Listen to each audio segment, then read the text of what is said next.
A 21-point victory for Golden State as Kevin Durant goes for 40. Afterwards, the MVP, Steph Curry, with his thoughts on yet another. They seemingly are routine, but they're anything but. 21-point win. I guess these games are always going to be pretty big for Durant. Did you guys know? I mean, you've had the first game with him against OKC, but that's still pretty important for him to have a big game against this team. Yeah, I mean, it's still kind of fresh, but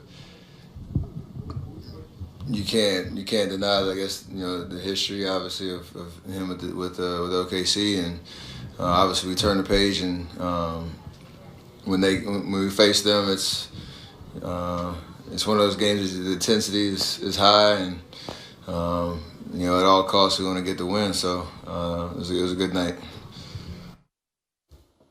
Joined now on SportsCenter by Draymond Green. And Draymond, you got those headphones on. That has my logo on. This is the first time I've seen that. That's kind of nice. I kind of like those. Are they comfy?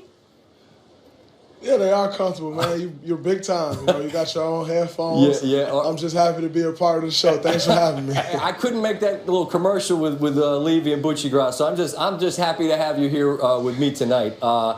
The victory, and I just said it, you guys make it feel routine. I mean, it's 36-6 again, and Steve talked about this recently, about trying to appreciate it.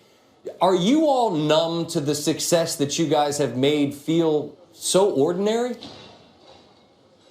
You're not numb to it. Obviously, there can be times where it kind of goes underappreciated by us, and you just... Sometimes you can take winning for granted, but that's one thing that we always try to talk about is not taking winning for granted. Giving a great effort each and every night. Right. And sometimes it's usually when the wins don't happen the way you want them to happen. You kind of take it for granted. And we just talk about, man, appreciate that. A win is a win in the NBA.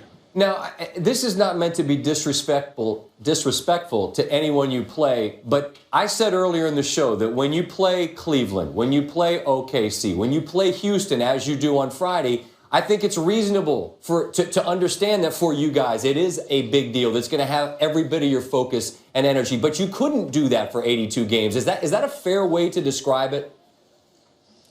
I think that's definitely a fair way to decide. And like you said, there's no disrespect to anyone else, but at the end of the day, there is 82 games, and there are games that you're going to get up for more than others. And, I mean, that's just the nature of basketball, but that doesn't just happen here in the NBA.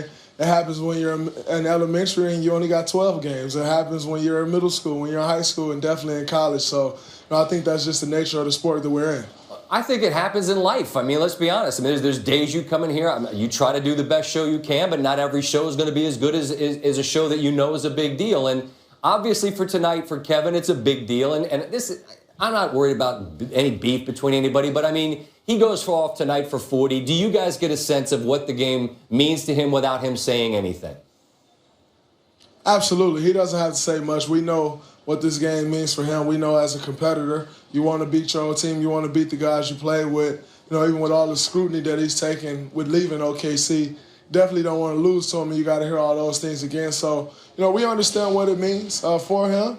And we definitely don't want to let him down as his teammates. You continue to lead this squad in assists, but I wonder, are you more proud of what you do on the defensive end, your versatility there? What do you feel most proud of that you contribute on a nightly basis? Always the defensive end. I think, it takes defense to win games, to win championships. So I enjoy playing that end of the floor, trying to stop the other team. I always say, man, anybody can go score a basket, but it takes a lot of heart and will, determination to go play on the defensive end, so I take pride in that. Last thing, I had a chance to visit with Steve Kerr yesterday here on the show, and obviously we were curious about how everything would fit together. You add a superstar, but you already had a bunch of them, and so now this is the first game of the second half, your 42nd game. Where do you all feel like your team is as you evolve into whatever you're going to be? I think we're getting better each and every night, and that's the most important thing for us. It's not really about the record. It's about getting better each and every time we step on this floor. And I think we've been doing that as of late. We got to continue to do that. If we want to, reach the end goal, which is try to win a championship, you got to get better every time you step on this floor and embrace the process leading up to it. I know you got places to go and people to see. I appreciate you spending a few minutes with me. It's good to visit again. Stay healthy until next time, okay? All right, thanks for having me. You got it. It's unreasonable if you are Golden State to be expected 82 times to bring your very best because you are a big game for every team. Not every team, all due respect, is a big game to you. But this week, playing Cleveland on Monday, playing Oklahoma City and Kevin Durant's former team on Wednesday, and then Houston on Friday, these are games that are going to get your attention. They're measuring stick games at the halfway point of the season. See where you are. Golden State's just fine.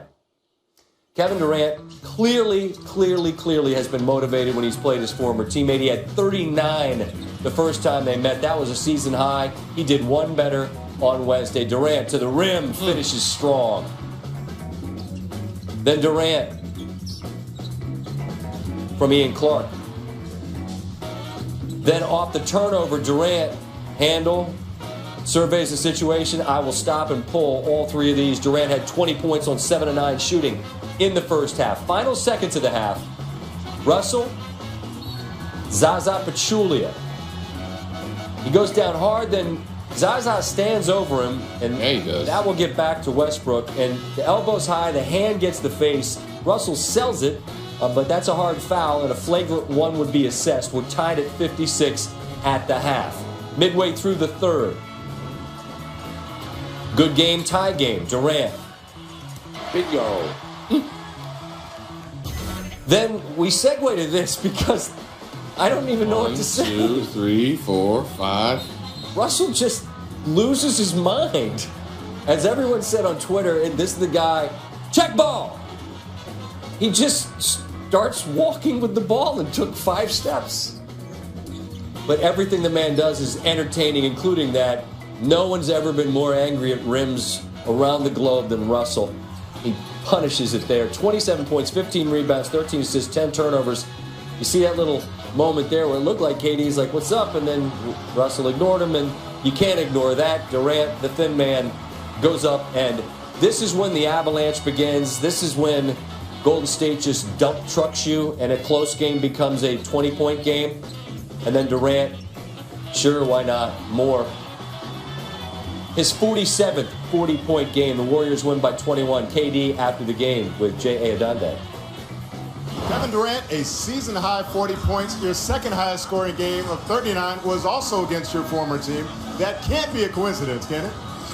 I just came out and played, prepared the same way I've been preparing all season. And my teammates did a great job of setting screens for me and, giving me the ball in good positions. I tried to finish. You've avoided making it about you versus Russell Westbrook. Yet in the third quarter, you two guys took center stage. What set that off? I don't even remember. I remember our team had a great third quarter. We moved the ball. We got stops. That's all that matters. A lot of people have taken note of your defense this year, saying it's some of the best you've played in your career. What's led to that? I feel like I've always been a defender, but I'm getting more experience. Playing a little bit of the forward, so I got to guard multiple positions and just trying to play as hard as I can. Really don't remember that back and forth with Westbrook? That's pretty fun stuff. No, I was locked in the game. We had a good run as a team and got a lead and was able to cruise on from there. Thanks a lot, Kevin. We'll hear from Draymond and Green coming up in a bit on SportsCenter. Back to that hard foul where Zaza knocks him down, but then dudes do not like when you stand over them in sports. It's that whole, it's just a lot of stuff going on. Westbrook afterwards, taking notes. From your vantage point, what happened on the flagrant with Pachulia at the end of the first half? I don't know. He hit me on the hard. Sorry, I'm going to get his ass back. Straight up. Did you notice him standing over the top of you? No, I didn't see that till just now, but I don't play that game. I'm going to get his ass back. So, whenever that is, I don't know what it's going to be, but I don't play that game. Are you and KD on speaking terms? No. You guys had a little exchange in the third quarter, right? What exchange? You and KD said something to each other. When you sit closer to the game, you may see clearly. Royce Young, who knows the Thunder as well as anybody covers them for us here at ESPN, joins us. And Royce, when Westbrook says I'm going to get him back, I take him at face value. You're in that locker room, but it could be seen as reckless. But when he says that to you, what does that mean? How do you think that Russell will attempt to exact some sort of payback? Well, Scott, I think if we've learned something about Russell Westbrook, it's that he tends to hold a grudge. So Yeah, he definitely is going to file that one away in the memory bank. And the Warriors return, or they come to Oklahoma City February 11th. I don't know what Westbrook's going to do, and he even kind of alluded to it there. He doesn't know what he's going to do, if it's a hard foul, if he's just going to try to dunk on him, or what it might be. But like Westbrook said there, he was unaware that Zaza Pachulia actually stood over the top of him until he got in the locker room and his teammates showed him that. So, there was nothing that happened in the second half following that incident. No Thunder player went up to Pachulia, tried to take a hard foul on him or anything in that regard. But whatever Westbrook's got in mind, I guess we'll just have to wait a little less than a month and find out. But I take him at his word. I'm sure he will do something to at least exact whatever revenge you can on a basketball court. As for this whole Durant-Westbrook ongoing, they don't speak, blah, blah, blah, it's clear this matters a lot to Durant. They played twice. He scored 79 points. And this just isn't ever going to be right, is it? It's not. No, I mean, it's a breakup of the highest magnitude here. I mean, these guys spent 8 incredible seasons together. There was so much made, Scott, about their relationship both on and off the court. I mean, rewind to what it was like in 2011 when everybody's talking about and counting shots. Westbrook took 24 shots, Durant took 22 shots. What does that mean? And those guys fought through that. They built the bond.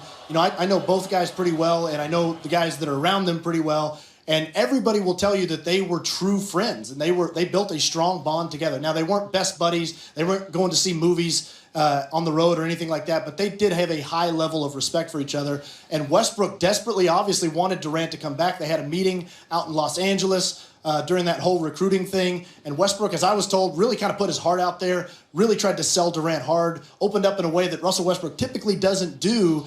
And then Durant left. And so that's just something that's just not going to heal, especially on Russell Westbrook's end. I think Durant's a little more apt to probably get over it than Westbrook, just in the sense of Durant's the guy that left. He moved on. He found new teammates. He made the choice. Westbrook's the dumpy here. He's the one that got left, and I think he's having a hard time moving past that. Royce, February 11th. I'm sure you'll be in the building. Everybody else can watch it on ABC. Thanks, as always, for taking the time. Be well. You bet.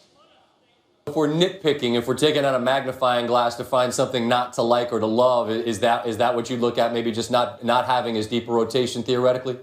Oh, I would say 2 things. I would say their rotation not being as deep, and also rim protection. I'm seeing teams this year, night in and night out, score a lot of paint points on this team. KD talked about it in his interview. He's playing the 4 a lot of times. He has the length, but he doesn't have the girth. He doesn't have the strength a lot of times to be able to bang with a lot of these 4 and 5 men. But, they finish off the games with KD at the 4 and Draymond at the 5 a lot of nights. So he has to get used to that. And he's actually done a very good job of protecting the rim for this team, but they need more. San Antonio hasn't gone anywhere for decades, so I'm not overlooking them. But I am curious what you think of Houston. They play on Friday. Can the Rockets be a true threat to Golden State or anybody else in the West as we progress throughout this season? Well, I've been very impressed with the Rockets, and they are a threat. They absolutely are a threat. I mean, they have James Harden, who's playing on an unbelievably high level. They're a threat to anybody. The thing that concerns me with them is when the 3 ball is not going, can they get enough stops defensively to be able to win games on the defensive end of the floor? I haven't seen them do that this season, but if that 3 ball's hot and James Harden is playing well, they can beat anybody. They're a threat to anybody. Chauncey, thanks for the time. Always good to be with you, man. Thanks, Scott. Much more on the Golden State game coming up in a bit.